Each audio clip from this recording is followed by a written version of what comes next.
Domingo en Ciudad del Vaticano, el centro espiritual de los católicos de todo el mundo.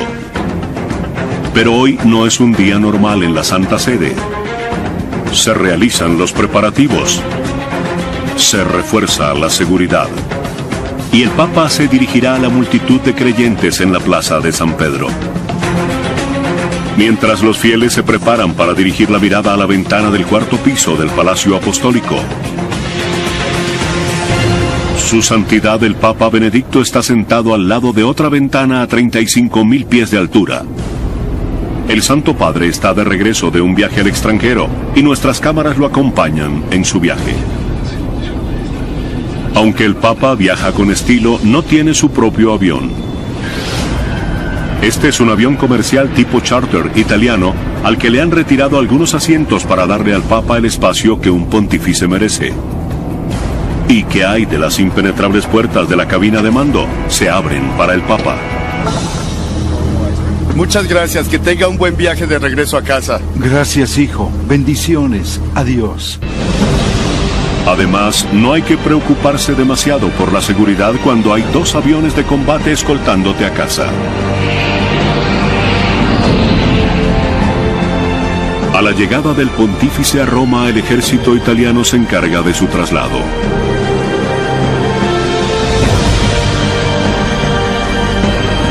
Vuelan por encima del tráfico de Roma hasta su hogar en el Vaticano. Mientras su santidad está en camino, los secretarios personales del Papa Benedicto, Georg y Miroslav, se preparan para su llegada.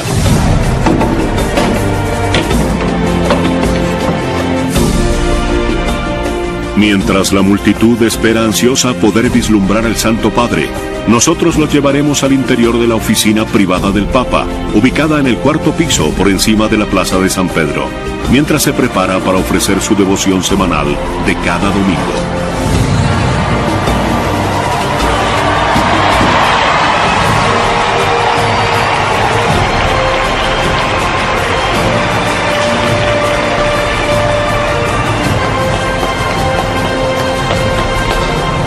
Queridos hermanos y hermanas, la lectura del Evangelio de este domingo es una bella tradición, aunque es muy difícil ver al Papa desde abajo en la plaza. Solo se observa una pequeña figura vestida de blanco. Es muy conmovedor.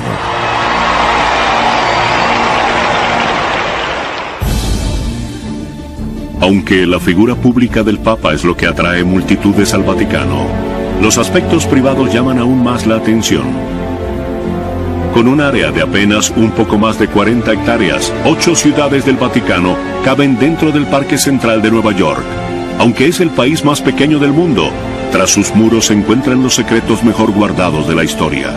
Los secretos más codiciados se encuentran en los archivos secretos del Vaticano. Durante siglos, las bóvedas secretas del Vaticano han sido objeto de especulaciones y teorías conspirativas. Algunos creen que albergan valiosos objetos robados en Jerusalén durante las cruzadas. Otros alegan que contienen documentos que demuestran que el Vaticano fue condescendiente con los nazis. Y el novelista Dan Brown se hizo famoso al sugerir que en dichos archivos podría haber pruebas de que Jesús fue padre de un niño.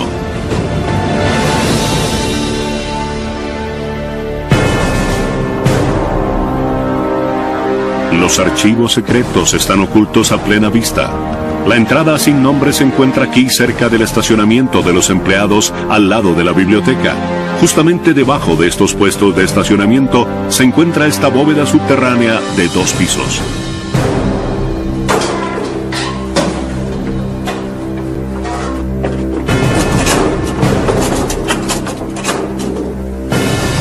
Solo los archivistas tienen acceso al interior de las bóvedas de los archivos.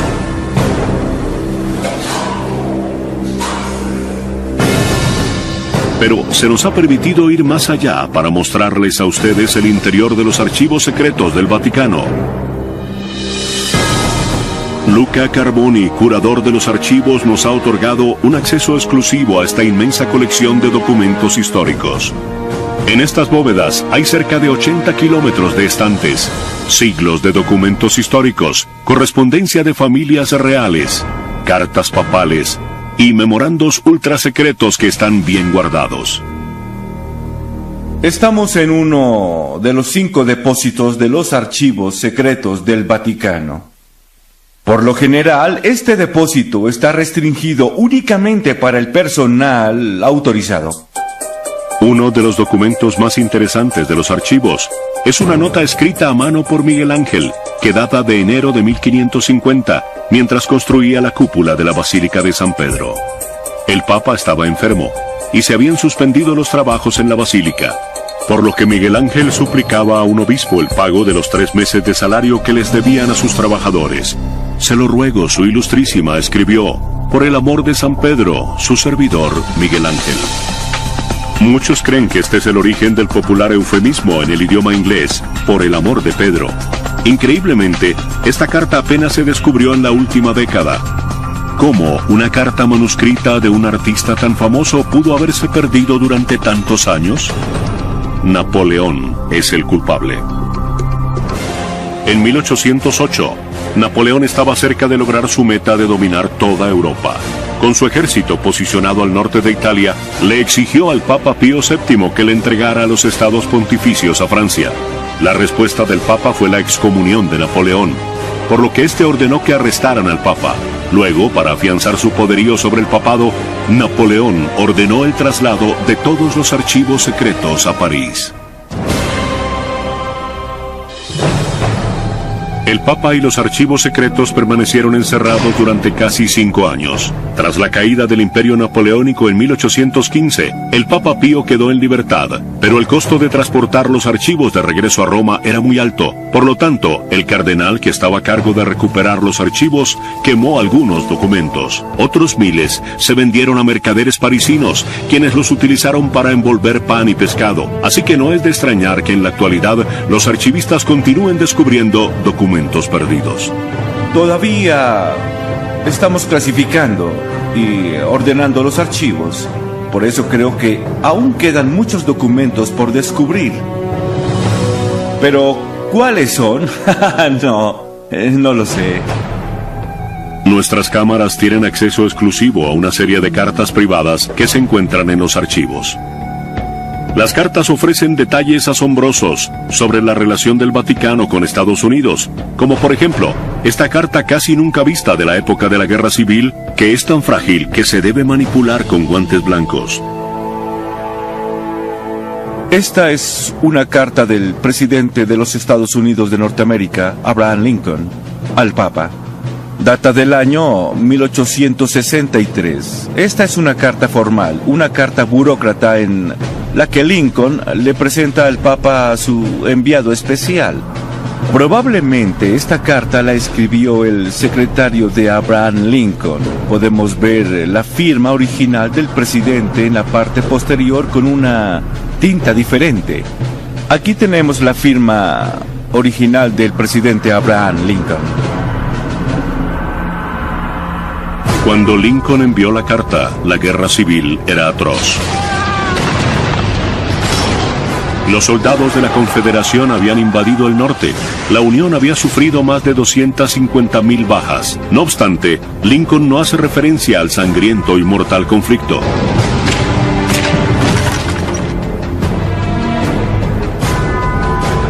En ese mismo año, 1863, el Papa recibió otra carta del rival del presidente Lincoln. Esta carta dirigida al Papa describe vívidamente el horror de la guerra civil en curso y las desgracias que había traído a personas inocentes. El remitente, Jefferson Davis, presidente de los Estados Confederados de Norteamérica. Esta no es una carta formal o burocrática como la carta de Lincoln. Es una carta en la que Davis le escribe al Papa el horror de la guerra. Probablemente la verdadera intención de esta carta era que el Papa reconociera los Estados Confederados. Sorprendentemente, pocos meses después el Papa Pío respondió al líder de la Confederación. El Papa respondió y llamó a Davis Presidi Federatarum Americae Regionum. Esto significa presidente de los Estados Confederados. Muchos consideran que el Papa Pío reconoce a la Confederación al llamar presidente a Davis, lo que desencadena una crisis diplomática en Washington. ¿Existen otras cartas papales ocultas en estas estanterías que pudieran ofrecer detalles sobre acontecimientos históricos recientes? Quizá, pero de haberlas, nadie tiene permitido verlas todavía. Los archivos y documentos de Juan Pablo II no están disponibles para consultarlos. Los documentos personales del Papa Juan Pablo II, quien murió en 2005, estarán resguardados en esta celda hasta el 2080. Aquí se encuentran todos los archivos que se produjeron durante el periodo del pontificado de Juan Pablo II. Según establece la norma, los archivos secretos no pueden revelar ningún documento relacionado con un papa hasta 75 años después de su muerte. Los archivos personales del papa, que aún están restringidos, sumados a miles de documentos que restan por descubrir, hacen que los historiadores del mundo esperen con ansia conocer qué otras historias revelarán los archivos. La Plaza de San Pedro es la parte más conocida del Vaticano. Pero detrás de esta famosa columnata yace una nación entera creada para servir a Dios y dirigida por un hombre. La Ciudad del Vaticano es un estado aislado rodeado de misterios. Aunque sus plazas y museos están abiertos al público, gran parte del país está fuera del alcance de los visitantes. Es el hogar del Papa y sede del gobierno que dirige, la Santa Sede. Como líder, su poder es absoluto. A fin de cuentas, según la doctrina católica, viene directamente de Dios. La joya más preciada del Vaticano es la Basílica de San Pedro. Su nave cubre 2,2 hectáreas, un área mayor a la de un portaaviones. Los tesoros artísticos que se encuentran en su interior atraen a millones de visitantes cada año. Pero muy pocos de esos visitantes saben que debajo de este templo de Dios yace una ciudad de la muerte.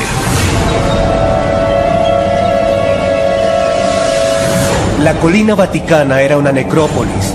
La cultura original anterior a la romana era la cultura etrusca. Tenían una diosa, como los dioses paganos, llamada Vática, que era la diosa de los muertos, la diosa del inframundo, y vivía en la colina vaticana. Es un buen nombre para un cementerio.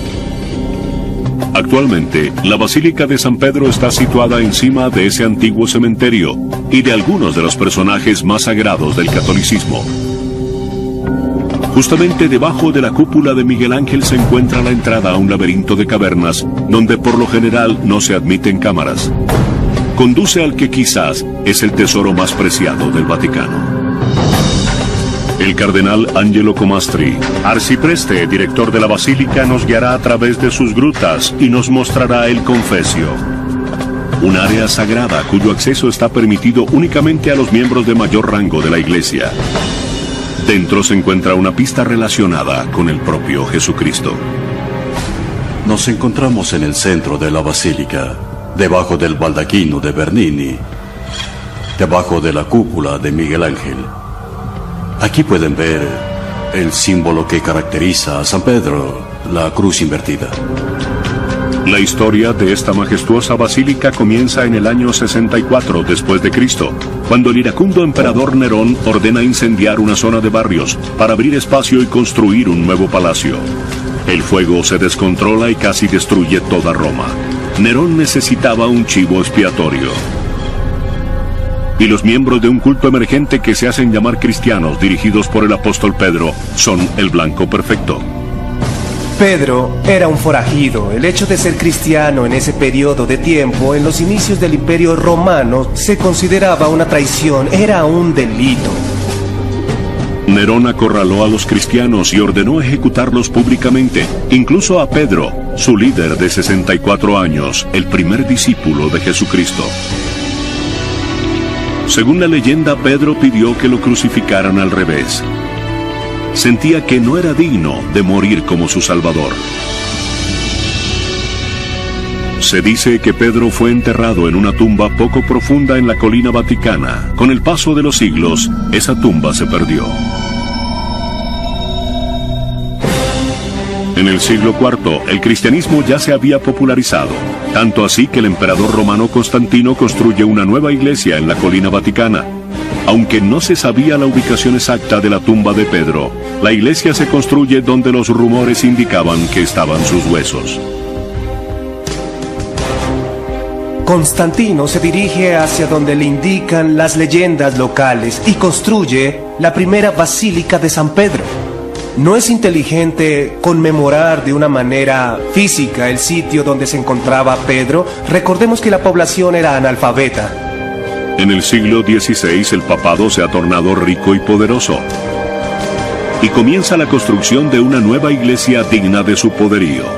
Esta nueva basílica de San Pedro es la obra maestra del Renacimiento que aún permanece sobre la basílica original y sobre la supuesta tumba de San Pedro. El cardenal Comastri nos llevará a las profundidades de las grutas donde aún permanecen algunas ruinas de la antigua basílica. Nos dirigimos hacia el lugar más sagrado de la Basílica de San Pedro. El más sagrado lugar es la Capilla Clementina, donde se encuentran el altar original y el corazón de la antigua basílica. Pedro murió aquí. Aquí fue la crucifixión de Pedro. Su sangre impregnó toda la tierra de esta colina. La sepultura de Pedro es la razón por la que se construyó la basílica. Digamos que este es el cofre que guarda el tesoro de la basílica. El tesoro encontrado aquí no es oro ni plata, sino algo mucho más valioso, que aún yace enterrado debajo del altar de la capilla. Fue aquí en 1939 que se hizo un increíble descubrimiento durante el papado de Pío XII. Cuando los obreros excavaban debajo del suelo de la gruta para abrir espacio para la tumba de Pío XI, comenzaron a desenterrar ladrillos antiguos con misteriosas inscripciones y luego hallaron huesos. Durante décadas, arqueólogos del Vaticano excavaron en secreto debajo del suelo de la antigua basílica. Lo que hallaron es increíble. Debajo de la nave de la Basílica de San Pedro había un cementerio de la época de Cristo. A través de un pasadizo, al lado de la Capilla Clementina, el cardenal Comastri nos ofrece una visita exclusiva a este laberinto de catacumbas antiguas que solía estar oculto. Ahora podemos observar de cerca el resultado de la excavación que ordenó Pío XII. 9 metros debajo del altar de la Basílica de San Pedro, los arqueólogos descubrieron un nicho en cuya pared hallaron grabados rudimentarios. Son inscripciones hechas por los cristianos en los años 200 o 300 después de Cristo. Descubrieron una inscripción muy famosa en griego que decía Petros Eni, Pedro está aquí. Pero, ¿son estos grabados antiguos realmente prueba fehaciente de que este es el lugar donde descansa Pedro? También hallaron una abertura cubierta por completo de mármol, lo que indica que algo muy precioso se encontraba en ese compartimiento. Dentro del nicho había una caja llena de huesos. Al estudiarlo se demostró que eran los restos de un hombre de entre 60 a 70 años de edad, la edad de Pedro cuando se convirtió en mártir en la colina vaticana. En los huesos había rastros de hilos morados y dorados, característicos de las vestiduras de un cadáver enterrado en una tumba sencilla y fuerte indicio de que estos son los restos de San Pedro. Las posibilidades de que estos sean los huesos del apóstol Pedro son muy altas, pero sí es seguro que esta es la tumba de Pedro.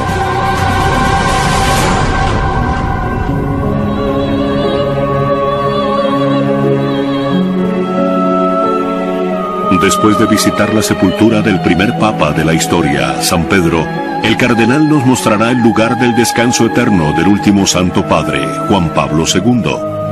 Han pasado 2000 años desde la primera tumba hasta esta tumba.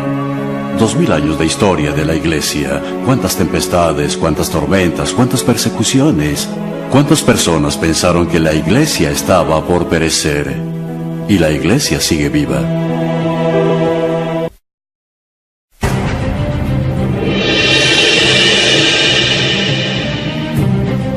Julio de 2009.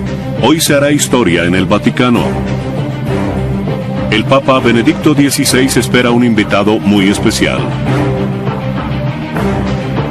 Con solo 6 meses de mandato, el presidente de los Estados Unidos, Barack Obama, tiene muchos asuntos pendientes, una economía en crisis y un polémico debate sobre el sistema de salud. Sin embargo, ha venido aquí para reunirse con el Papa.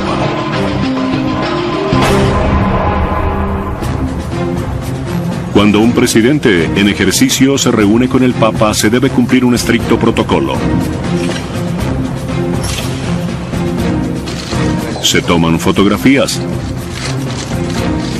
Se intercambian obsequios. Es precioso. Creo que debemos buscarle un sitio de honor. Según la tradición del Vaticano, las mujeres deben vestir de negro y llevar velo. Pero al concluir los fastuosos actos protocolares, el presidente y el Papa se sientan a conversar seriamente. ¿Por qué los presidentes sienten la obligación de reunirse con el Papa? A fin de cuentas, Estados Unidos no mantiene relaciones diplomáticas de alto nivel con ninguna otra religión.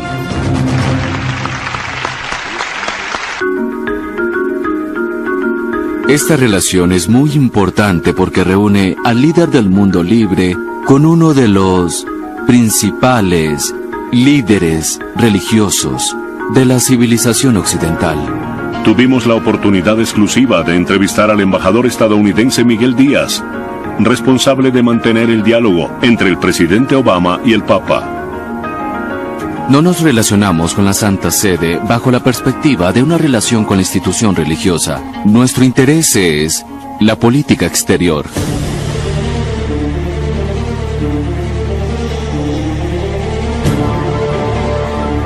El Papa puede influir en los 1.100 millones de católicos que viven en cada esquina alrededor del mundo, y eso lo convierte en un poderoso aliado. La influencia de la Santa Sede alrededor del mundo es muy profunda. Debemos tomar en cuenta la presencia de los católicos a nivel mundial. Las ventajas de tener al Papa como aliado podrían parecer obvias en la actualidad. Pero esto no siempre ha sido así.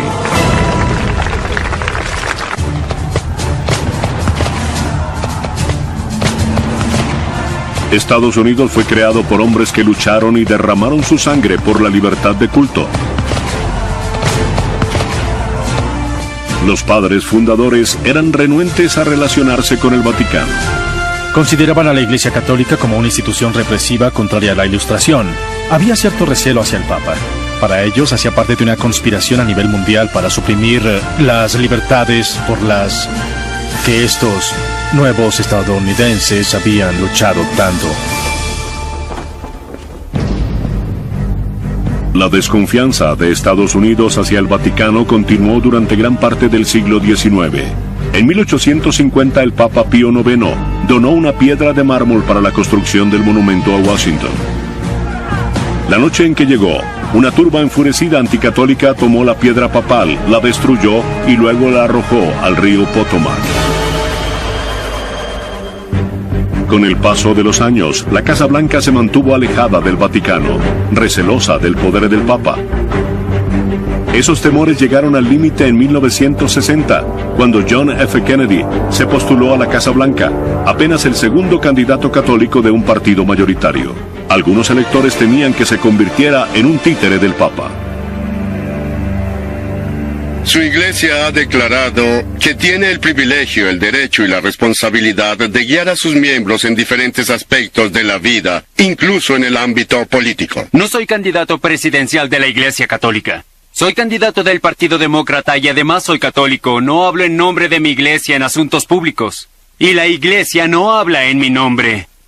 Y desde luego ningún poder o amenaza de castigo lograrán obligarme a que actúe de otra manera.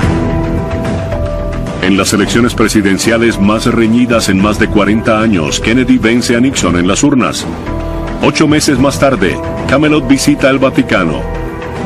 Al llegar a Roma, Kennedy recibe una calurosa bienvenida.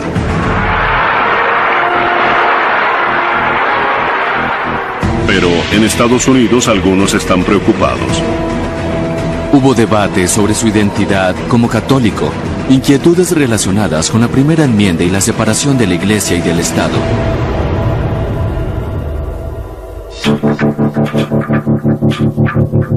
Kennedy sabe que el país tiene la mirada puesta en él. Cuando conoce al Papa, no besa el anillo papal según la tradición. En su lugar, Kennedy le da la mano.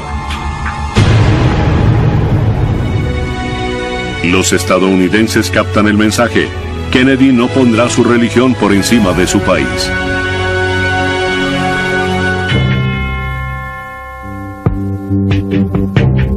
Pero Kennedy contribuye a aliviar la tensión existente entre Estados Unidos y el Vaticano. Algunos piensan que si no hubieran asesinado a John F. Kennedy, quizás su segundo mandato habría conducido a la formalización de las relaciones diplomáticas. El hecho que logra acercar a la Casa Blanca y al Vaticano es la amenaza de aniquilación nuclear.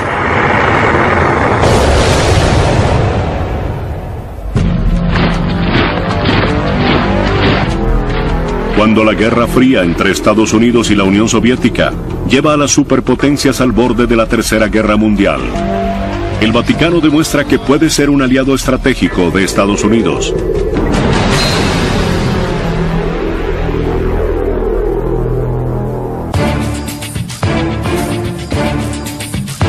El presidente Ronald Reagan visita por primera vez al Papa Juan Pablo II en junio de 1982. El político conservador y el pontífice polaco llegan a la conclusión de que comparten una convicción, que el comunismo es una amenaza para los derechos humanos en todo el mundo. Muchos historiadores consideran que estos dos personajes históricos se unieron para lograr una meta en común. Evidentemente, la caída del comunismo y la caída del muro de Berlín era algo a lo que ambos mostraban mucha resistencia.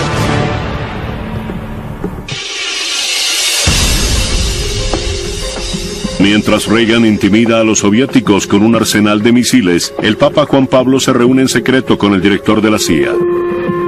Los soviéticos responden utilizando a sacerdotes de Europa del Este como infiltrados en el Vaticano con el fin de espiar al Papa. Poco después, en 1984, Estados Unidos inaugura su propia embajada en el Vaticano. 5 años después cae el muro de Berlín. Y se inicia un nuevo capítulo en la relación del Vaticano con Estados Unidos. Desde hace más de 27 años hemos mantenido relaciones diplomáticas formales. Con el paso de los años, el Vaticano ha demostrado que es una valiosa fuente de información de inteligencia. Ninguna otra organización mundial cuenta con ciudadanos que viven en casi todos los países del mundo. El Papa tiene ojos y oídos por doquier. Es por eso que esta relación es una gran oportunidad para escuchar al mundo. Es por eso que al Vaticano se le conoce como el gran puesto de escucha.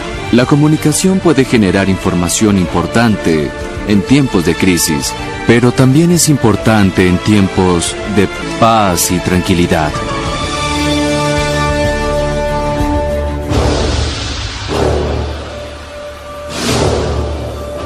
Para los espías de inteligencia estadounidenses, este puesto de escucha se ha convertido en un recurso de suma importancia.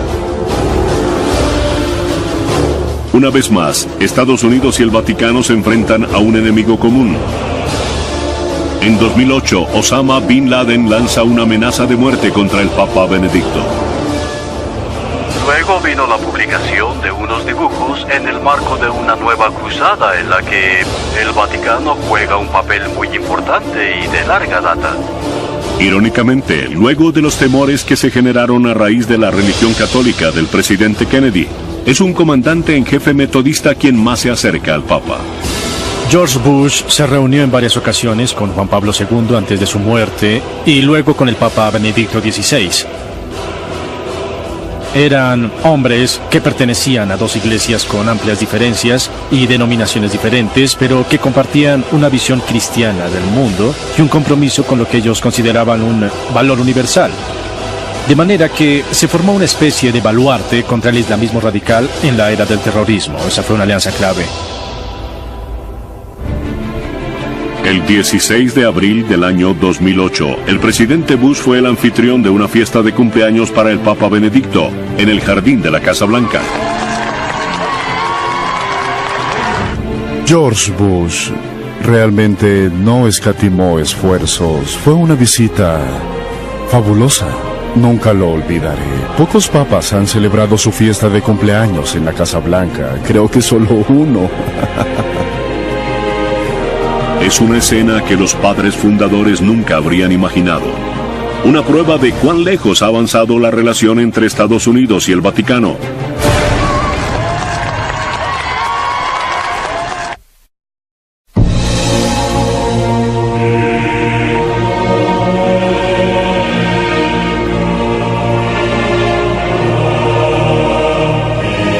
Amanece en el Vaticano.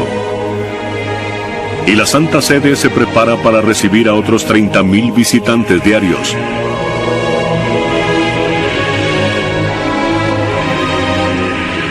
Pero mientras la plaza de San Pedro comienza a llenarse de turistas, arriba, los asistentes personales del Papa lo ayudan a prepararse para el ritual más sagrado.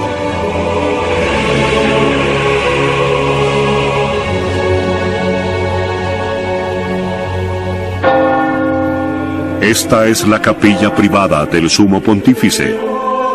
Todos los días a las 7 de la mañana, el Santo Padre celebra una misa privada.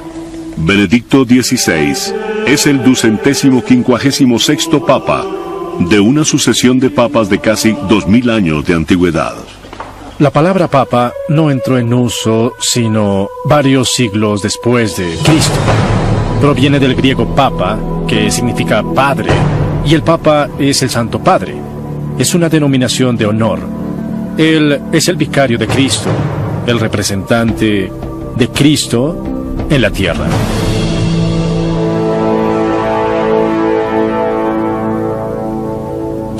El Papa es también el jefe de Estado del gobierno de la Iglesia a nivel mundial, conocido como la Santa Sede. Los cardenales, hombres elegidos personalmente por el Papa, dirigen la Santa Sede.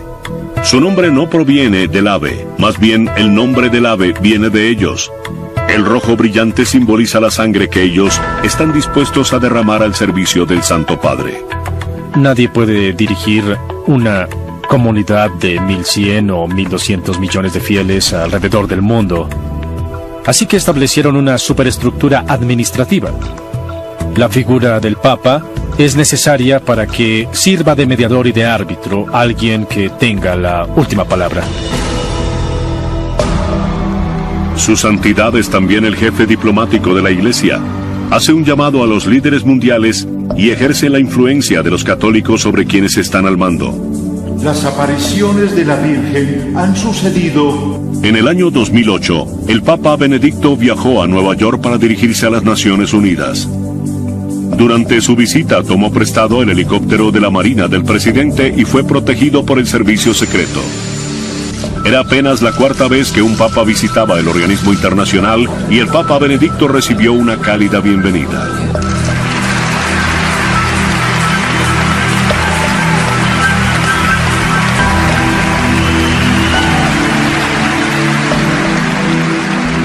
El pontífice también difunde el Evangelio a los 1.100 millones de católicos en todo el mundo. Donde vaya, los fieles acuden en masa a verlo.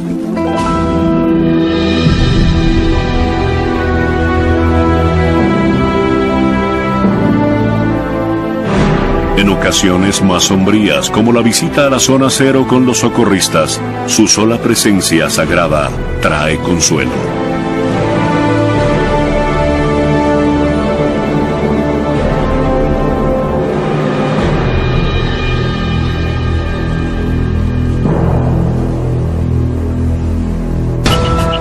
Sin embargo, el Papa pasa la mayor parte de su tiempo en el Vaticano, en los apartamentos papales, una suite de 10 habitaciones en lo alto del Palacio Apostólico con vista a la Plaza de San Pedro. Buenos días. En esta toma exclusiva, dentro del estudio privado del Papa Benedicto, podemos dar un vistazo a la jornada de trabajo cotidiana del pontífice, quien recibe ayuda en todo momento de sus dos secretarios personales, los monseñores Miroslav Morsecki y Georg Ganswein, o el apuesto George, como han decidido bautizarlo los conocedores del Vaticano. Aunque es un papa moderno, la tradición se apega a un enfoque clásico. Al redactar cartas papales y decretos, el Papa Benedicto no necesita una computadora. Todos sus documentos son escritos a mano con tintero y pluma fuente. A pocos pasos de la oficina del Papa se encuentra su salón privado. En su comedor privado ofrece con frecuencia cenas íntimas, en compañía de cardenales y otros invitados. Es un ambiente tranquilo, desde luego que hay que vestir la sotana y besar el anillo del Papa. Luego nos invita a todos a hacer una pausa y bendice los alimentos. Señor, bendice estos alimentos que vamos a tomar y que sean de beneficio para nosotros. Luego nos sentamos y compartimos la comida, algo sencillo, pero muy agradable.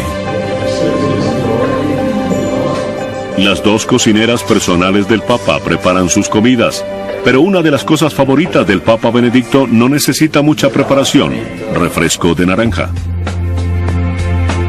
En ocasiones, después de un largo día, su santidad se dirige a su sala de estar, donde le gusta relajarse y mirar las noticias.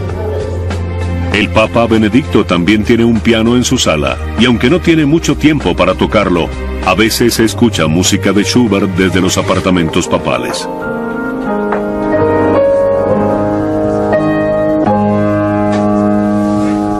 Quizás la habitación más impresionante del Papa sea un amplio armario denominado la sacristía. En su interior se encuentran algunos de los tesoros más valiosos del catolicismo que han heredado los papas durante siglos. El hermano Edward Delling es un monje agustiniano que nos otorga un acceso especial a esta invaluable colección. Esto no es un museo, es un tesoro, donde se conservan los objetos más preciados del Papa. El Papa actual todavía utiliza algunos de estos artículos. Según la tradición de varios siglos de antigüedad, él y otros dos monjes están a cargo de cuidar las vestiduras, mitras y otros accesorios del Papa. Increíblemente, la única responsabilidad terrenal de estos monjes es cuidar estos preciosos objetos. Por aquí tenemos las diferentes mitras. Esta la utilizó el Papa Juan Pablo II. Estos son los anillos que utilizaron varios papas. Luego tenemos las cruces pectorales que, por lo general, el Papa se pone encima. Aquí se guarda el bastón del Papa, denominado báculo. El Papa Benedicto lo utiliza en las procesiones más importantes. No es para caminar, es el símbolo de su autoridad y de su poder espiritual. Detrás de algunas de estas puertas no hay armarios. Son pasadizos secretos que conducen a habitaciones donde se encuentran algunos de los objetos más valiosos de la colección. Son objetos que los papas han coleccionado durante siglos. La mayoría de los tesoros del Vaticano provienen de la época del Renacimiento, el auge del poderío de la Iglesia y de su corrupción. El papado se convierte en un juguete para las familias pudientes de toda Italia. Esas familias comienzan a ganar poder y cuando lo consiguen tienen tanto dinero que ambicionan obtener más poder a un nivel superior. El papado se convierte en la joya más codiciada. ¿Qué más querría una madre o un padre para su hijo que verlo convertido en papa? Una de esas familias era la de los Borgia. En 1492 el cardenal Rodrigo Borgia se convierte en el Papa Alejandro VI. Su familia sobornó a los cardenales con grandes cantidades de plata para que lo eligieran. Una vez convertido en Papa, envenena a sus rivales cardenales y luego acepta sobornos para sustituir sus puestos. Es cierto que hubo papas que no fueron muy santos en realidad. La corrupción comenzó con personas que ambicionaban obtener poder secular. Lamentablemente, esa no fue una buena época en la historia de la Iglesia. Estos papas vivían como reyes, eran corruptos, viciosos, hacían fiestas extravagantes y construyeron suntuosos palacios para ellos. Comparado con ellos, Paris Hilton luciría como una indigente. Estos horribles papas, estos papas terribles y nefastos, fueron los que crearon los objetos que las multitudes de peregrinos acuden a ver hoy en el Vaticano. Es una verdadera ironía.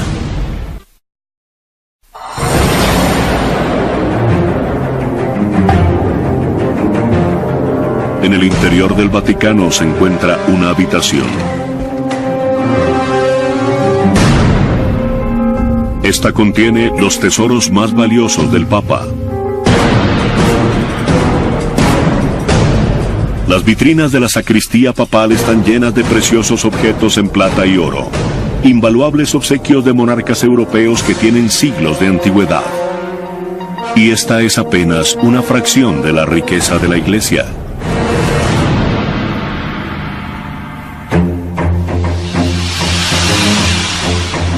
Tomen en cuenta los tesoros sagrados que están dentro de la Basílica de San Pedro, o las miles de irreemplazables obras de arte en el interior de los museos del Vaticano.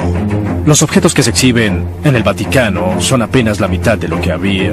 Reyes y generales, así como bárbaros, saquearon objetos en el transcurso de los siglos. Imaginen si estuviera todo.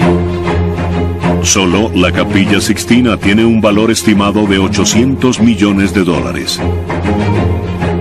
Estos tesoros visibles nos hacen preguntarnos a cuánto asciende la riqueza del Vaticano. La respuesta es complicada.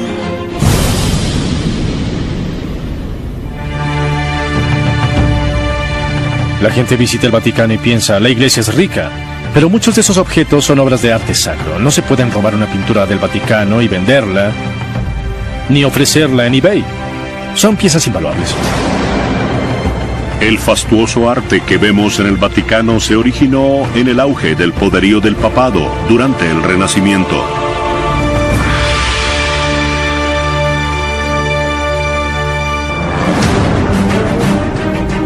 En el siglo XVI, el Papa es como un rey. Gobierna sobre un amplio territorio denominado los Estados Pontificios. Es el mayor terrateniente de Italia. De esta manera el papado deja de lado su autoridad espiritual para convertirse en una autoridad terrenal. Los papas recaudan impuestos, utilizan ejércitos para confiscar las riquezas de sus enemigos y acumulan fortunas imponiendo su autoridad como reyes. Las riquezas que acumulan les permiten crear los monumentos más apreciados del Vaticano.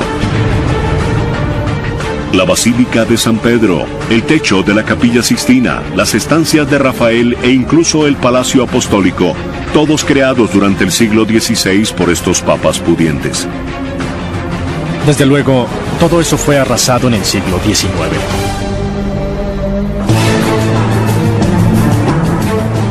En 1870 el imperio del Papa se derrumba. El rey Víctor Manuel marcha a lo largo de Italia y logra unir todos sus territorios bajo un solo mando. Por primera vez, desde los días del Imperio Romano, Italia está unida. Forzaron al Papa y a las fuerzas papales a retirarse a la ciudad de Roma y luego, algunos años después, a las 44 hectáreas del estado de la ciudad del Vaticano que conocemos en la actualidad. Víctor Manuel es aclamado como el padre de la Italia moderna, pero para el papado es un desastre. El Papa, quien gobierna toda Italia central, se retira en el interior de los muros del Vaticano. Le han arrebatado todas sus tierras y sus ingresos fiscales. El Papa estaba prisionero dentro del Vaticano. Había gobernado el mundo conocido. Todo terminó. Aunque parezca increíble, a principios del siglo XX el Vaticano estaba en bancarrota. Finalmente, en 1929, Italia acuerda permitirle al Vaticano constituirse como un país independiente y le paga al Papa $92 millones, $1.100 millones actuales, como compensación por la pérdida de los estados pontificios. Con ese capital inicial y las donaciones de católicos en todo el mundo, el Vaticano comienza a recuperar sus finanzas. Entonces, ¿cuánto dinero tiene el Vaticano actualmente? La mayoría de las respuestas se pueden encontrar en este importante edificio de 4 pisos. Detrás de la Basílica de San Pedro se encuentra el Palacio de la Gobernación, el Capitolio de la Ciudad del Vaticano. Sus enormes puertas casi nunca se abren para quienes no sean empleados oficiales del Vaticano. Pero al subir al segundo piso, encontraremos la oficina del presidente de la Gobernación. Yo le reporto al Santo Padre, claro. El Santo Padre es la cabeza de este pequeño estado. El Papa está a la cabeza del Vaticano, pero el cardenal Giovanni Laiolo es quien dirige las operaciones del día a día en el estado de la Ciudad del Vaticano, incluso las finanzas. Estamos a cargo de todo lo que respecta a la vida cotidiana de una ciudad pequeña que también es un estado. Somos responsables de la seguridad, respondemos por el orden en el país, del tráfico, y también velamos por los museos. Sin embargo, según las cifras del presupuesto del cardenal, la Ciudad del Vaticano no percibe muchos ingresos. Nuestros ingresos provienen de la boletería de los museos del Vaticano, de 2 pequeñas tiendas que tenemos para nuestros empleados y de la emisión de estampillas y monedas de euro. Eso es todo. Ni siquiera se recaudan impuestos. No hay impuestos. El estado de la Ciudad del Vaticano es el país más feliz del mundo en ese sentido.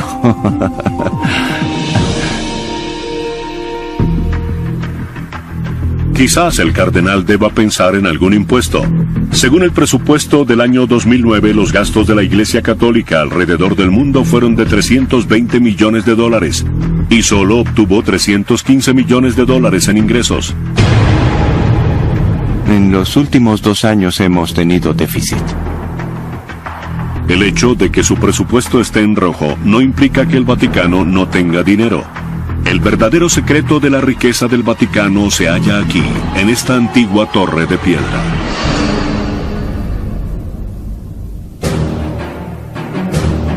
Es la sede de una de las instituciones financieras más reservadas del mundo, el Instituto para las Obras de Religión, mejor conocido como el Banco del Vaticano. El Banco del Vaticano es una especie de institución independiente que administra fondos para órdenes religiosas, de sacerdotes y de ese tipo de asuntos alrededor del mundo. Los ahorradores del banco son empleados e institutos del Vaticano, así como otras organizaciones católicas. El banco invierte su dinero en varios fondos, y todas las ganancias se utilizan para financiar obras religiosas en todo el mundo. El capital que maneja el Banco del Vaticano es un secreto bien guardado. Nadie sabe cuántos miles de millones de dólares están depositados en el Banco del Vaticano. En 1994, un funcionario del banco reveló que había alrededor de $4.000 millones en depósitos y quizá otros 1.000 millones en capital circulante. Pero son meras conjeturas.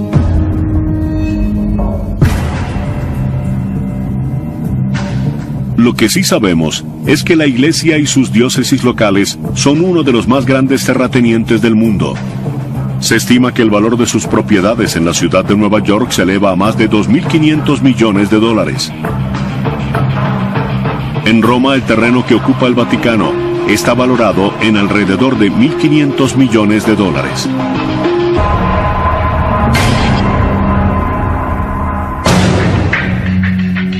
Pero el Vaticano no va a vender todas las iglesias católicas en el mundo y no puede obtener grandes ganancias de las obras de arte sacro que se encuentran en sus basílicas y museos.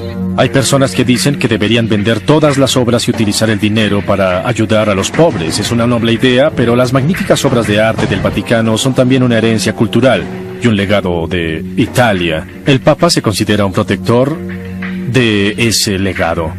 Pero a pesar de las ganancias del Banco del Vaticano, nadie gana salarios elevados o bonos anuales. No es una operación que produzca dinero. Todos los ingresos se emplean para financiar la misión del Papa dirigida a las organizaciones benéficas. A fin de cuentas, el Vaticano cuantifica su riqueza no por la cantidad de dinero, sino de almas.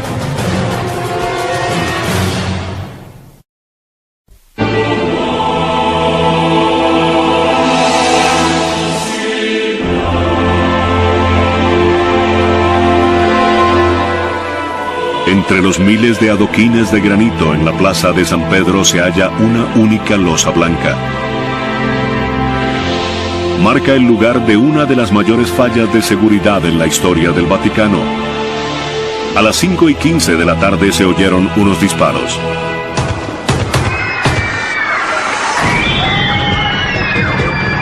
Le han disparado al Papa Juan Pablo II 4 veces a corta distancia. En un hospital cercano, los médicos lo operan durante 5 horas. El pistolero es un hombre turco de 23 años llamado Mehmet Ali Akka, un francotirador entrenado que recientemente había escapado de una prisión turca mientras cumplía una sentencia por homicidio.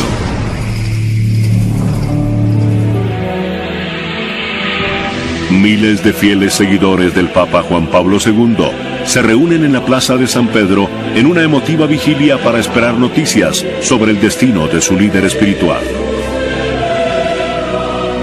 Era como el fin del mundo, no saber si viviría o no. Fue un momento muy, pero muy difícil.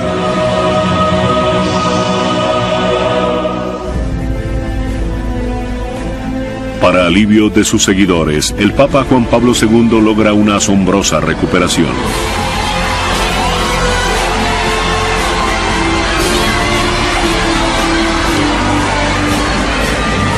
Pero para quienes protegen al Papa, nada volverá a ser igual. El atentado en el Vaticano obliga a implementar reformas drásticas de seguridad. Más adelante, en ese mismo año, el Vaticano implementa una nueva medida de seguridad que fascina al público. Se trata del Papamóvil.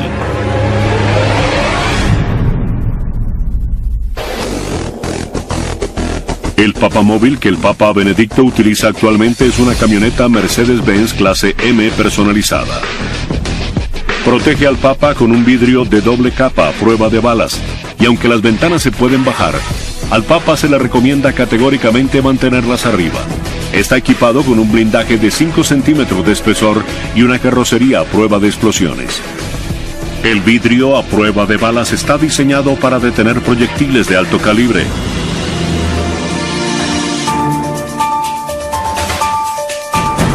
Cuando celebra audiencias públicas en la Plaza de San Pedro, el Papa Benedicto prefiere utilizar un auto descapotable, lo que lo hace más accesible a la multitud y también pone nervioso a su cuerpo de seguridad.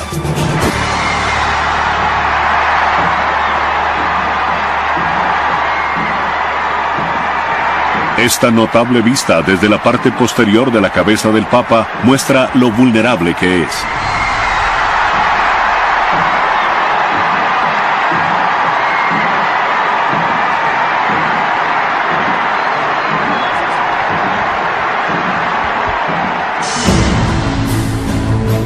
El principal responsable de su seguridad es el doctor Domenico Gianni, director de la Gendarmería del Vaticano.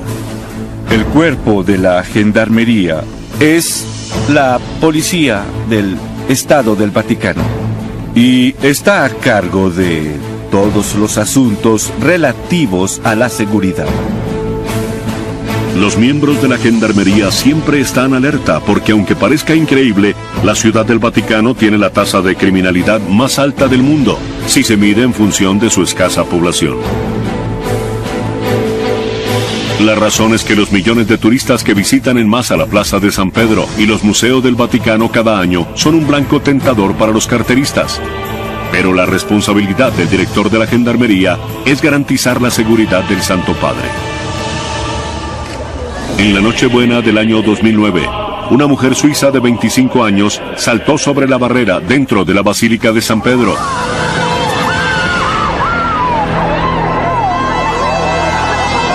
La atacante logró alar al Papa Benedicto hacia el piso de mármol de la Basílica, pero gracias a su equipo de seguridad el Papa salió ileso.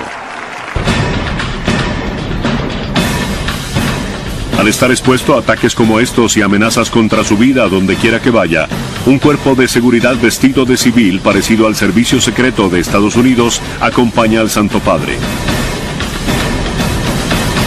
Pero los gendarmes no son los únicos que protegen a su santidad. Una orden militar de élite ha defendido a los papas durante siglos.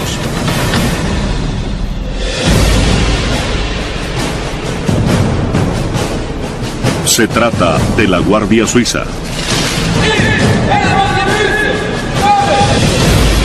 La Guardia Suiza está al servicio exclusivo del Papa como sus protectores personales. Sus 135 miembros son efectivamente suizos. Y todos han recibido entrenamiento militar en el ejército suizo.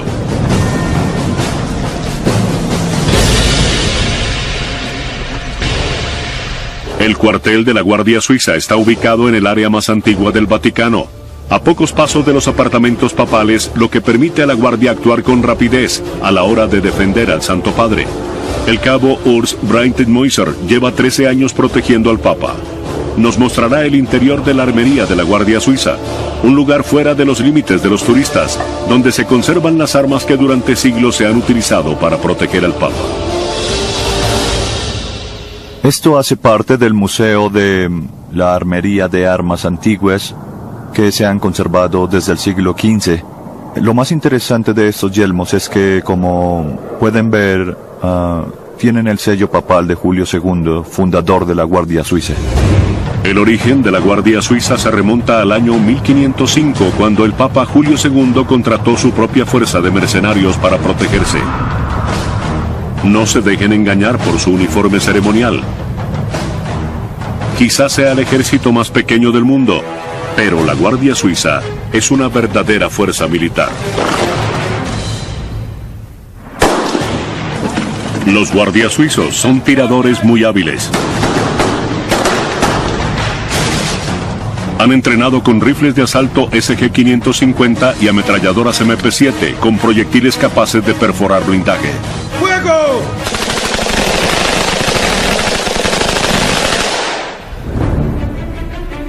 El 6 de mayo de cada año, la Guardia celebra una ceremonia muy especial donde no se permite la entrada al público.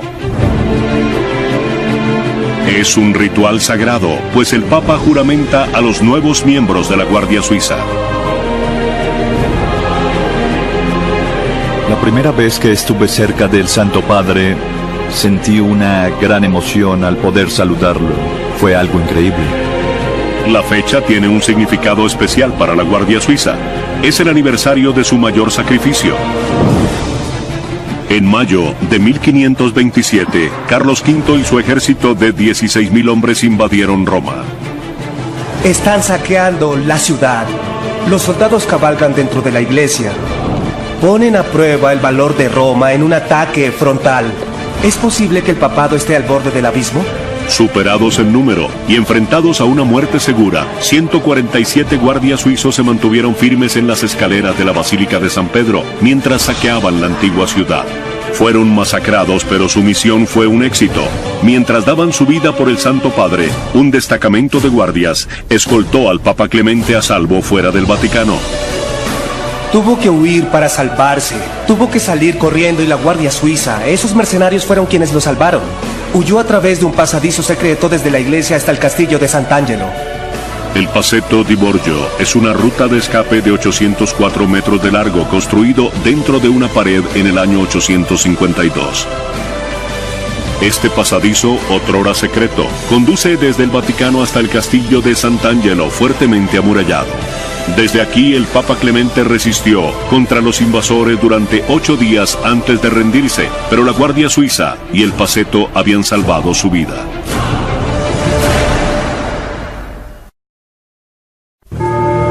...24 de marzo de 2005... Viernes Santo.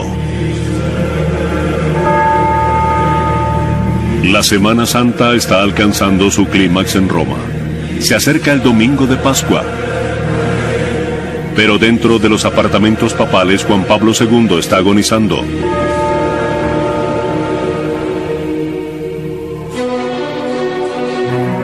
En la última estación de la tradicional procesión del Vía Crucis del Viernes Santo, en el Coliseo Romano, su imagen transmitida en vivo desde su capilla privada da la bienvenida a los fieles. No lo sabía. En lugar de ver a los fieles en su capilla privada, debió ver a los fieles que estaban en el Coliseo. Casi comienzo a llorar porque fue un momento muy conmovedor.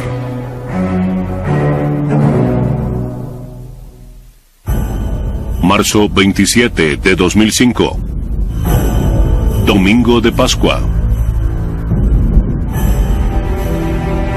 2 días más tarde, el Papa se asoma a su ventana decidido a bendecir a la multitud. Permanece en la ventana durante 12 agonizantes minutos, rechazando la ayuda e intentando hablar.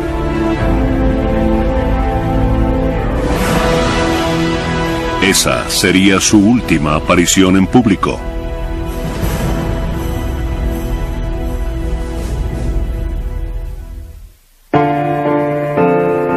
Durante los próximos días, decenas de miles de fieles comienzan a concentrarse en la plaza de San Pedro y permanecen en vigilia.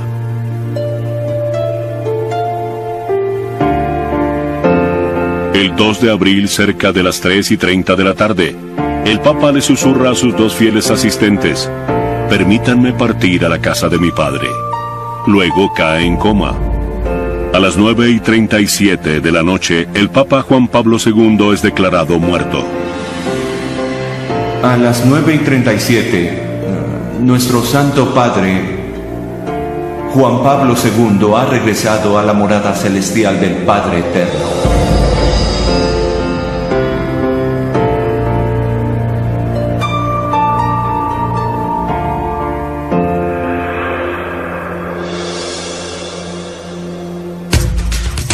Pero a pesar de que la Iglesia está de luto, se comienzan a preparar diferentes rituales que tienen siglos de antigüedad. Rituales que garantizarán la transición del papado sin problemas. La muerte de un papa es el detonante de un sistema bien establecido. Se deben seguir ciertos procedimientos, no se puede dudar.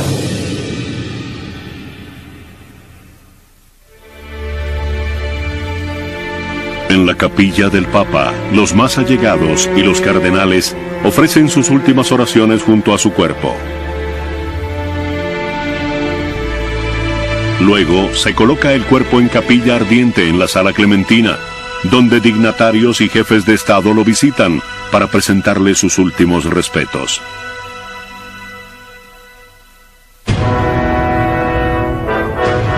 Finalmente, el cuerpo se coloca en la Basílica de San Pedro, donde el público puede llorar la pérdida de su líder.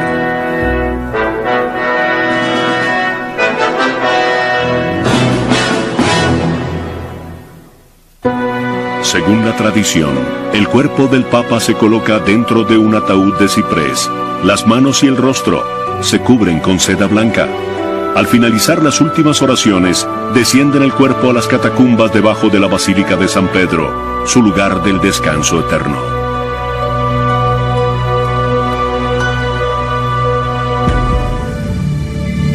Después del funeral, prosiguen 9 días de duelo denominados el novenario. Una de las razones de este retraso es asegurarse de que todos los cardenales de la Iglesia tengan tiempo suficiente para regresar a Roma. Deben regresar para cumplir con uno de sus deberes más sagrados: elegir el próximo sumo pontífice.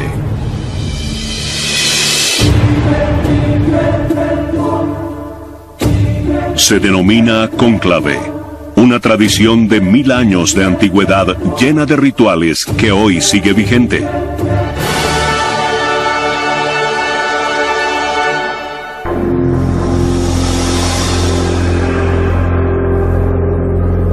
En esta histórica toma del cónclave más reciente en la Capilla Sixtina, los cardenales colocan la mano sobre la Biblia y juran mantener en secreto el procedimiento.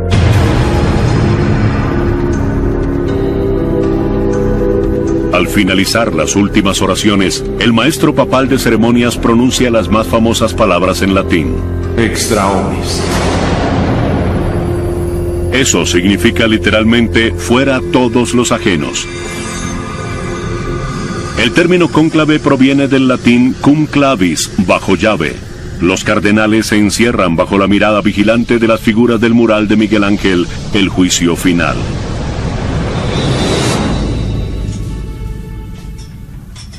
Dentro de la capilla, la votación comienza de inmediato. No hay política. Se sientan y en unas tarjetas en donde está impresa la frase «Eligo in sumo pontifice», elijo como sumo pontífice a... escriben un nombre disimulando su caligrafía. Doblan la tarjeta y caminan por la nave de la Capilla Sixtina sosteniéndola en alto para que todos puedan ver que van a emitir un voto. Los votos se cuentan y se registran. Si un cardenal obtiene 2/3 o 2/3 más 1, es definitivo. Ese cardenal es el nuevo papa. De lo contrario, votan de nuevo. Puede haber hasta 4 votaciones en un día, 2 en la mañana y otras 2 en la tarde. Afuera en la plaza, la multitud espera con ansias la decisión. Cuando se cuentan los votos, se queman a modo de ceremonia, lo que emite un humo que se ha convertido en uno de los símbolos más icónicos del Vaticano. Sale humo negro si no se ha elegido el papa y humo blanco si ya hay papa. Esta popular tradición tiene solo 200 años de antigüedad y no siempre ha sido predecible. La elección de Juan Pablo II se anunció en medio de cierta confusión porque nadie estaba seguro de lo que indicaban las señales de humo provenientes de la parte superior de la Capilla Sixtina. Así que nadie sabía si aún había papa o no. La estufa que se utilizó en el cónclave del año 2005 tiene como objetivo lograr emitir bien las señales de humo. Colocaron un dispositivo de alta tecnología y 2 compartimientos diferentes para producir el humo. La estufa que utilizaron los cardenales en el último cónclave era muy compleja. Olvidaron abrir la campana, así que el humo se devolvió al interior de la Capilla Sixtina y comenzó a subir al techo y a cubrir los bellos murales de Miguel Ángel, los cuales habían limpiado y restaurado por primera vez en 400 años. Los cardenales miraban hacia arriba y pensaban, Dios mío, ¿qué hemos hecho?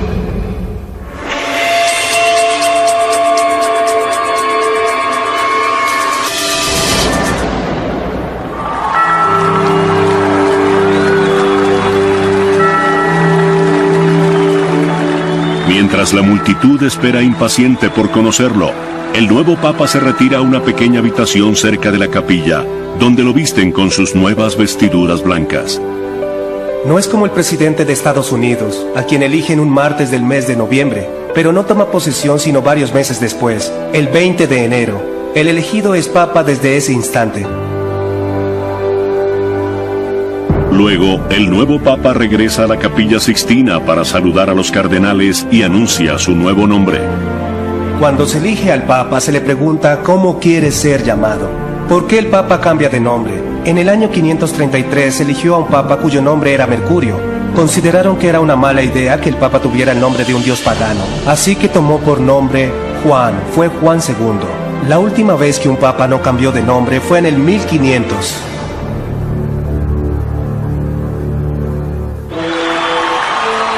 Al fin, la multitud se ve recompensada por su paciencia. El cardenal de 78 años, Joseph Ratzinger, se ha convertido en el Papa Benedicto XVI, un líder mundial, dirigente de una iglesia a nivel mundial con más de 1.000 millones de fieles.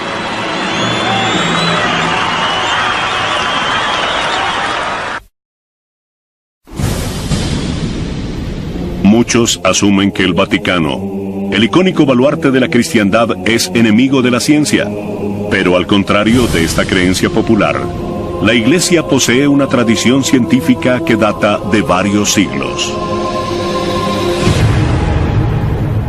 Sobre los largos corredores de los museos del Vaticano, se eleva esta torre cuadrada, lejos de los límites de los turistas, pero en su interior se encuentra una de las habitaciones más interesantes del Vaticano.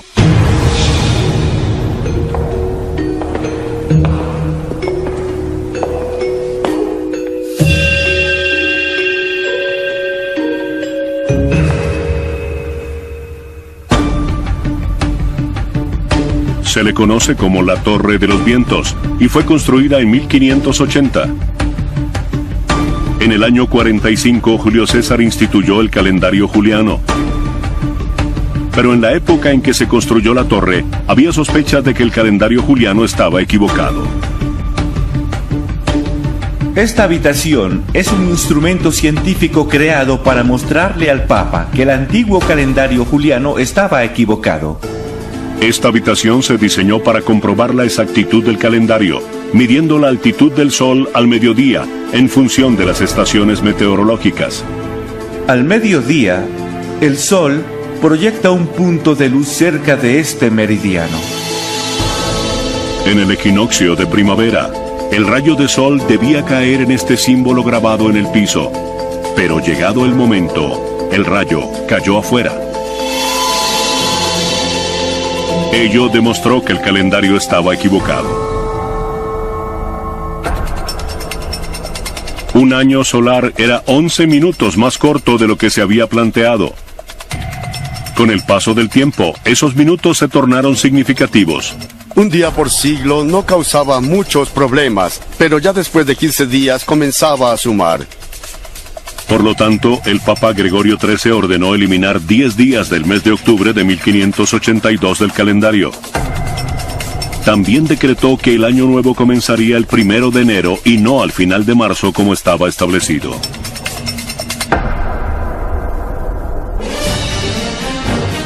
Las colonias protestantes estadounidenses tardaron en adoptar el nuevo sistema del Papa y utilizaron el antiguo calendario durante los siguientes 200 años, por lo que continuaron celebrando el Año Nuevo al final de marzo. Los estadounidenses eran considerados tontos y es probable que esa sea la razón por la que el 1 de abril se le conoce como el Día de los Tontos de Abril. Durante los siglos XVII y XVIII, la Iglesia estaba a la vanguardia de los descubrimientos científicos. La mayoría de los científicos europeos vivían en monasterios. Quienes estudiaban las ciencias realmente eran los nobles, los médicos y los clérigos. ¿Cómo se le llama a la recopilación de datos? Trabajo clerical. ¿Por qué se llama así? Porque lo realizaban los clérigos. Pero fue justamente en este periodo de exploración científica que la Iglesia ganó la reputación de ser enemiga de la ciencia. Las personas utilizan el ejemplo de Galileo para alegar que la Iglesia está contra la ciencia. Galileo Galilei, conocido actualmente como el padre de la ciencia moderna, era un físico, astrónomo y matemático italiano del siglo XVII.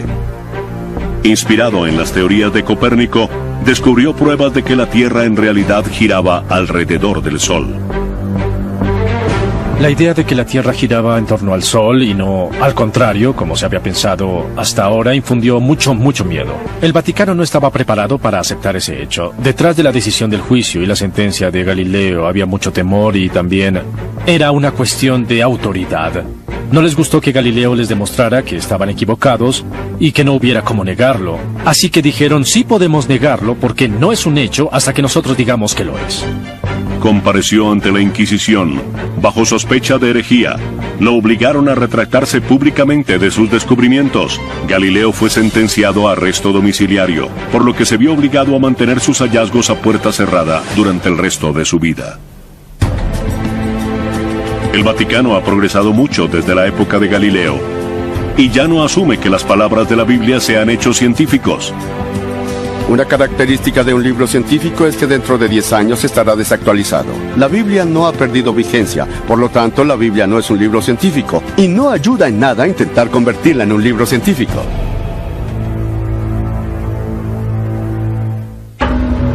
La Iglesia ya no considera que la ciencia sea una amenaza para las enseñanzas de la Biblia.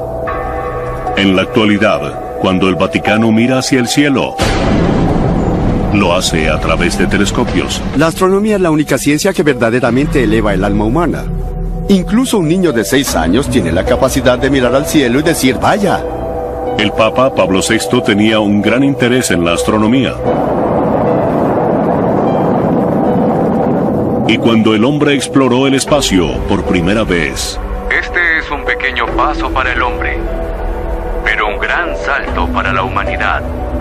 él fue uno de los primeros en dirigirse a los astronautas en la Luna. Saludos y bendiciones para ustedes, conquistadores de la Luna.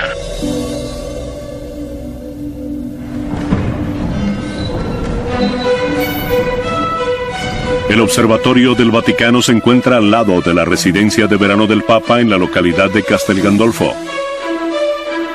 Mírenlo bien porque no está en ninguna excursión. Desde aquí el Vaticano continúa su tradición de apoyar a los sacerdotes científicos. Trabajamos principalmente en proyectos científicos que la NASA u otras grandes organizaciones nunca financiarían, bien sea porque son especulativos, porque llevan mucho tiempo o porque no se puede tener un proyecto listo a tiempo para obtener un puesto vitalicio. No debemos preocuparnos por eso.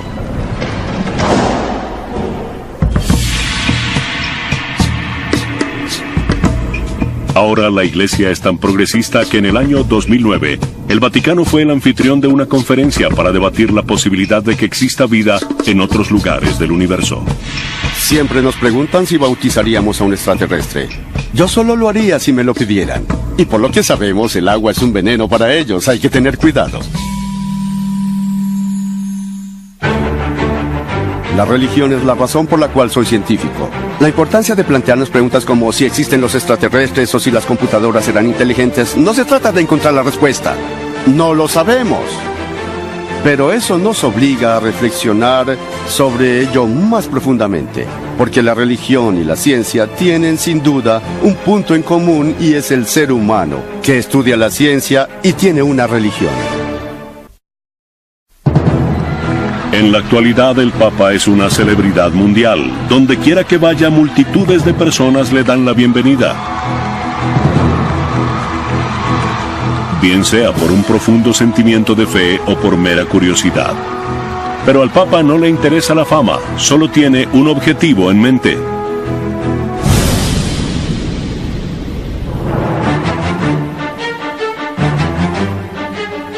La razón de ser del papado y de la Iglesia es dar la salvación a los fieles, hacer que crean en Jesucristo como su Salvador y logren entrar al cielo. Para difundir las enseñanzas del catolicismo, la Iglesia utiliza todas las herramientas que tenga a su alcance. En una cultura que valora la fama, el Papa se ha convertido en una celebridad. El Papa ha aprovechado la cultura y los medios de comunicación de la era moderna para predicar el Evangelio todo el tiempo. En la Edad Media, el Papa era un general porque la manera más eficiente de difundir el Evangelio era a través de los ejércitos. Hubo conversiones a la fuerza, las cruzadas. Se han cometido terribles pecados en el nombre del Evangelio, precisamente por parte de los líderes católicos, quienes se supone deben encarnar esos valores del Evangelio.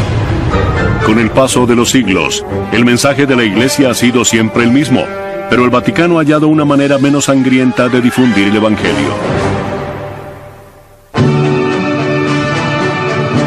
12 de febrero de 1931 era una fría mañana de febrero en Roma mientras la limusina papal se detenía fuera de un edificio en la colina vaticana. Pío XI descendió del vehículo. El Papa Pío XI consideró importante el uso de un nuevo medio, la radio, para lograr comunicarse con las personas más allá de la frontera de la Ciudad del Vaticano y de las fronteras de Italia. Él fue el único que llamó al ganador del Premio Nobel de Física, Guglielmo Marconi, para que le instalara una estación de radio. Olvidamos lo importante que fue Marconi en 1929. Él fue el Bill Gates de la tecnología, él fue el Graham Bell de la tecnología. Recibió una llamada del Papa Pío XI y este le dijo: he oído hablar del nuevo invento. No entiendo cómo funcionan las ondas de radio, pero sí sé cómo me pueden ayudar. Pueden hacer llegar mi mensaje a los confines de la Tierra. Marconi trabajó durante 2 años para instalar Radio Vaticano y este es el micrófono que Pío XI utilizó en la transmisión de su primer mensaje de radio. Por primera vez en la historia, los católicos alrededor del mundo podían realmente escuchar la voz del Papa.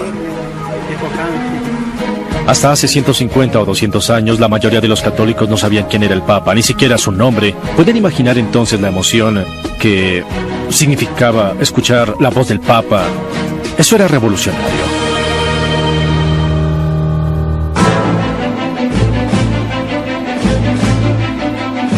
Hoy en día, Radio Vaticano tiene casi 400 empleados. Para el Papa sigue siendo la manera más efectiva de predicar el Evangelio. Sean Patrick Lovett está a cargo de transmitir el mensaje del Papa a los lugares más lejanos del globo y hoy ha invitado a nuestras cámaras tras bastidores.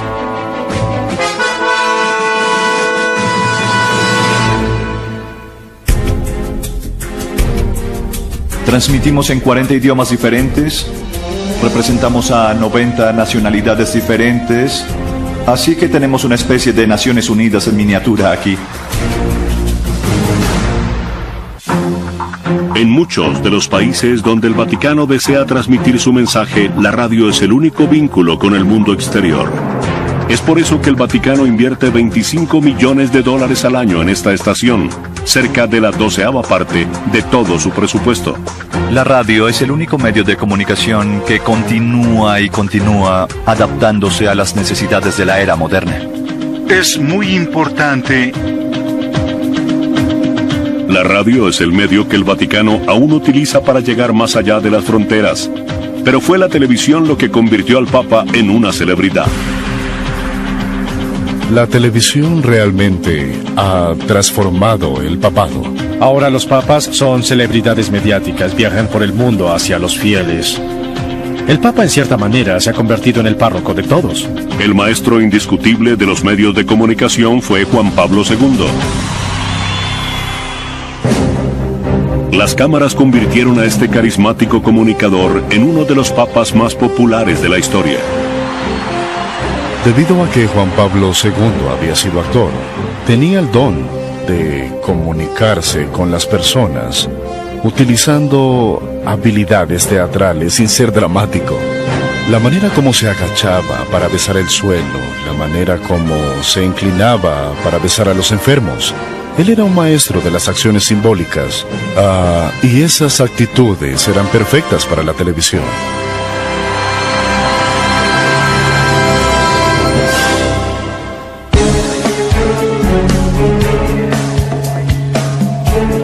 En la actualidad, un nuevo medio de comunicación se ha convertido en una nueva herramienta de evangelización para el Vaticano y podría transformar el papado una vez más.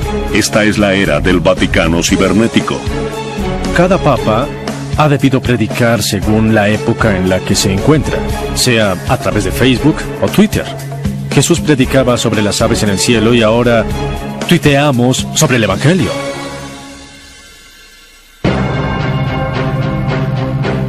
Durante casi 2000 años, el mensaje del Papa a las masas ha sido un diálogo en un solo sentido, pero ahora, gracias al Internet, las masas pueden responder.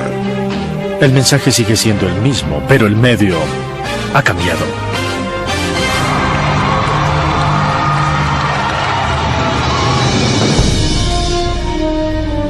Inquebrantable en su propósito y sin embargo adaptable según la época, el Vaticano es un lugar único en la Tierra.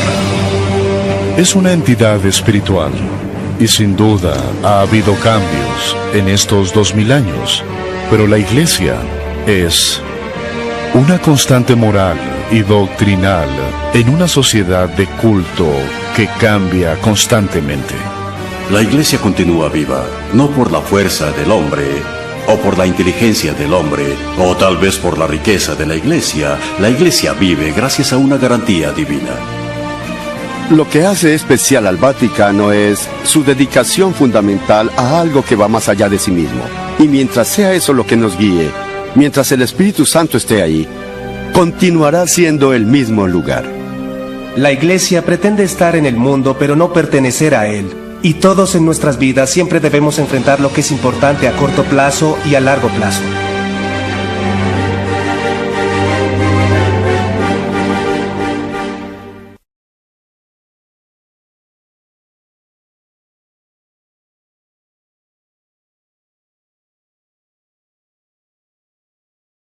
La de blanco es muy conmovedor.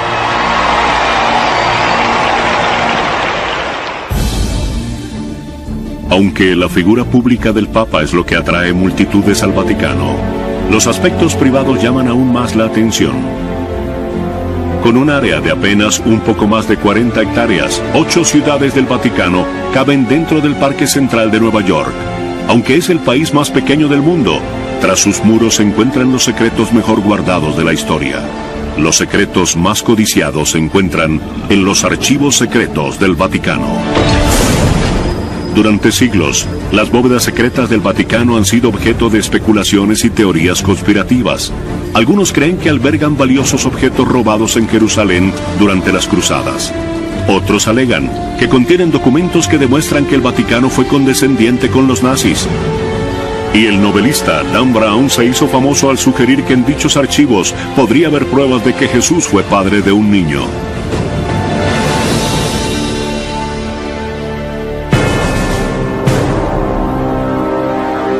Los archivos secretos están ocultos a plena vista.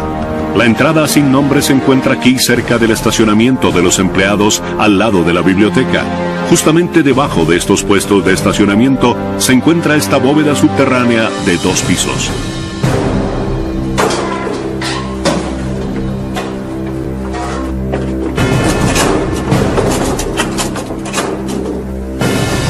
Solo los archivistas tienen acceso al interior de las bóvedas de los archivos.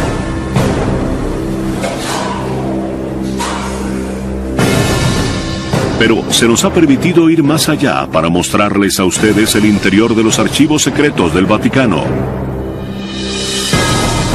Luca Carboni, curador de los archivos, nos ha otorgado un acceso exclusivo a esta inmensa colección de documentos históricos. En estas bóvedas hay cerca de 80 kilómetros de estantes, siglos de documentos históricos, correspondencia de familias reales, cartas papales y memorandos ultrasecretos que están bien guardados. Estamos en uno de los 5 depósitos de los archivos secretos del Vaticano. Por lo general, este depósito está restringido únicamente para el personal autorizado.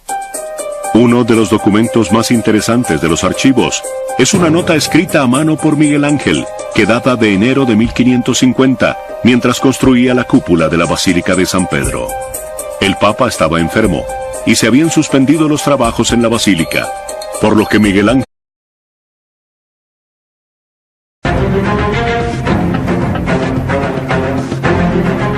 Domingo en Ciudad del Vaticano, el centro espiritual de los católicos de todo el mundo. Pero hoy no es un día normal en la Santa Sede. Se realizan los preparativos. Se refuerza la seguridad. Y el Papa se dirigirá a la multitud de creyentes en la plaza de San Pedro. Mientras los fieles se preparan para dirigir la mirada a la ventana del 4º piso del Palacio Apostólico, Su Santidad el Papa Benedicto está sentado al lado de otra ventana a 35.000 pies de altura. El Santo Padre está de regreso de un viaje al extranjero y nuestras cámaras lo acompañan en su viaje. Aunque el Papa viaja con estilo, no tiene su propio avión. Este es un avión comercial tipo charter italiano al que le han retirado algunos asientos para darle al Papa el espacio que un pontífice merece. ¿Y qué hay de las impenetrables puertas de la cabina de mando? Se abren para el Papa. Muchas gracias, que tenga un buen viaje de regreso a casa. Gracias, hijo. Bendiciones. Adiós. Además, no hay que preocuparse demasiado por la seguridad cuando hay 2 aviones de combate escoltándote a casa. A la llegada del pontífice a Roma, el ejército italiano se encarga de su traslado.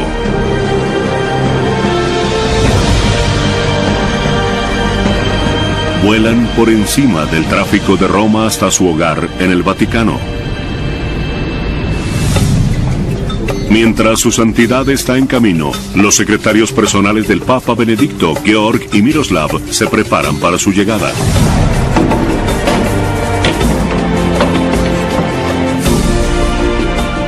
Mientras la multitud espera ansiosa poder vislumbrar al Santo Padre, nosotros lo llevaremos al interior de la oficina privada del Papa, ubicada en el 4º piso por encima de la Plaza de San Pedro, mientras se prepara para ofrecer su devoción semanal de cada domingo.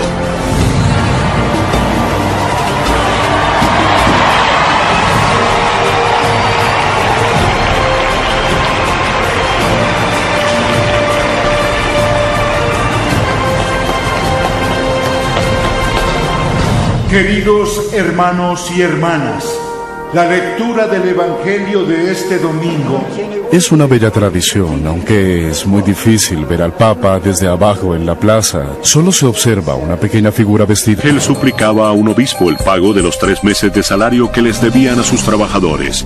Se lo ruego, su ilustrísima, escribió, por el amor de San Pedro, su servidor, Miguel Ángel. Muchos creen que este es el origen del popular eufemismo en el idioma inglés, por el amor de Pedro. Increíblemente, esta carta apenas se descubrió en la última década. ¿Cómo una carta manuscrita de un artista tan famoso pudo haberse perdido durante tantos años? Napoleón es el culpable. En 1808, Napoleón estaba cerca de lograr su meta de dominar toda Europa. Con su ejército posicionado al norte de Italia, le exigió al Papa Pío VII que le entregara los estados pontificios a Francia. La respuesta del Papa fue la excomunión de Napoleón, por lo que éste ordenó que arrestaran al Papa. Luego, para afianzar su poderío sobre el papado, Napoleón ordenó el traslado de todos los archivos secretos a París.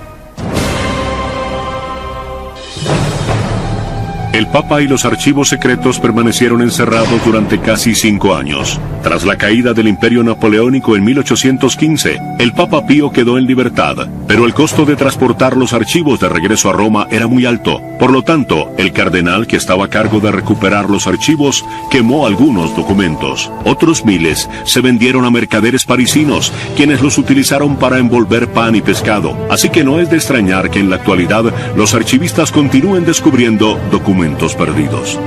Todavía estamos clasificando y ordenando los archivos. Por eso creo que aún quedan muchos documentos por descubrir.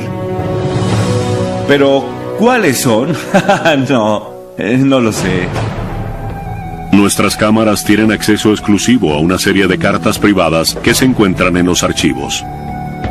Las cartas ofrecen detalles asombrosos sobre la relación del Vaticano con Estados Unidos, como por ejemplo, esta carta casi nunca vista de la época de la Guerra Civil, que es tan frágil que se debe manipular con guantes blancos.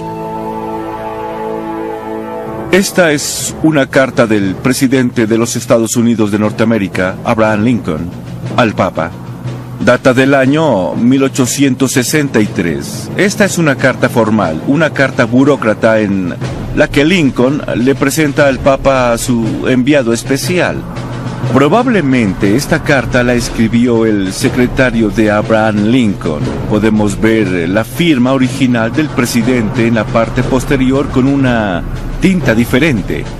Aquí tenemos la firma original del presidente Abraham Lincoln. De una nación entera creada para servir a Dios y dirigida por un hombre. La Ciudad del Vaticano es un estado aislado rodeado de misterios. Aunque sus plazas y museos están abiertos al público, gran parte del país está fuera del alcance de los visitantes. Es el hogar del Papa y sede del gobierno que dirige, la Santa Sede. Como líder, su poder es absoluto. A fin de cuentas, según la doctrina católica, viene directamente de Dios. La joya más preciada del Vaticano es la Basílica de San Pedro. Su nave cubre 2,2 hectáreas, un área mayor a la de un portaaviones. Los tesoros artísticos que se encuentran en su interior atraen a millones de visitantes cada año. Pero muy pocos de esos visitantes saben que debajo de este templo de Dios yace una ciudad de la muerte.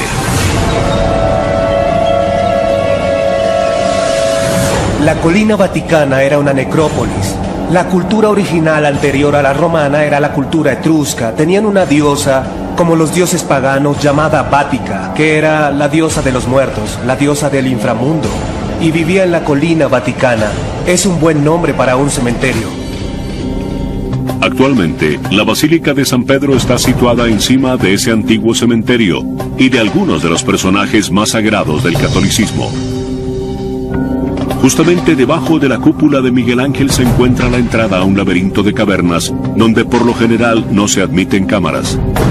Conduce al que quizás es el tesoro más preciado del Vaticano. El cardenal Angelo Comastri, arcipreste, director de la Basílica, nos guiará a través de sus grutas y nos mostrará el Confesio, un área sagrada cuyo acceso está permitido únicamente a los miembros de mayor rango de la Iglesia. Dentro se encuentra una pista relacionada con el propio Jesucristo. Nos encontramos en el centro de la basílica, debajo del baldaquino de Bernini, debajo de la cúpula de Miguel Ángel. Aquí pueden ver el símbolo que caracteriza a San Pedro, la cruz invertida. La historia de esta majestuosa basílica comienza en el año 64 después de Cristo, cuando el iracundo emperador Nerón ordena incendiar una zona de barrios para abrir espacio y construir un nuevo palacio. El fuego se descontrola y casi destruye toda Roma. Nerón necesitaba un chivo expiatorio. Y los miembros de un culto emergente que se hacen llamar cristiano. Cuando Lincoln envió la carta, la guerra civil era atroz. Los soldados de la Confederación habían invadido el norte. La Unión había sufrido más de 250,000 bajas. No obstante, Lincoln no hace referencia al sangriento y mortal conflicto.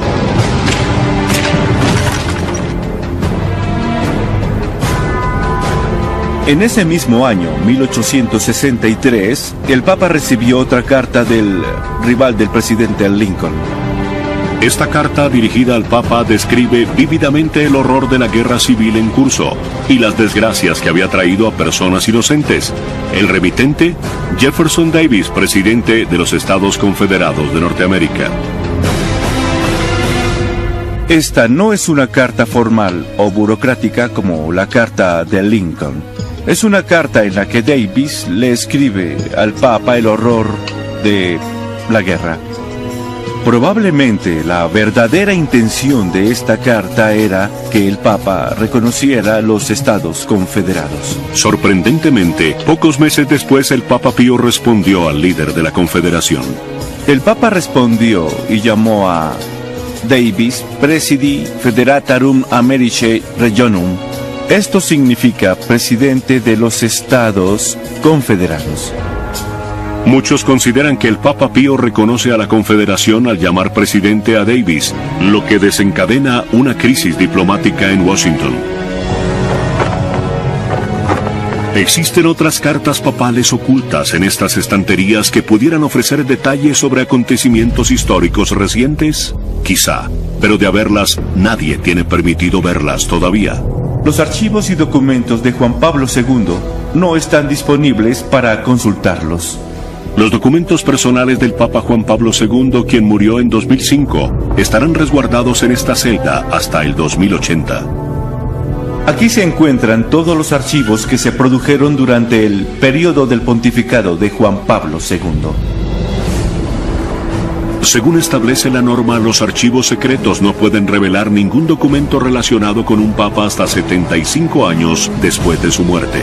Los archivos personales del papa, que aún están restringidos, sumados a miles de documentos que restan por descubrir, hacen que los historiadores del mundo esperen con ansia conocer qué otras historias revelarán los archivos. La Plaza de San Pedro es la parte más conocida del Vaticano. Pero detrás de esta famosa columnata yace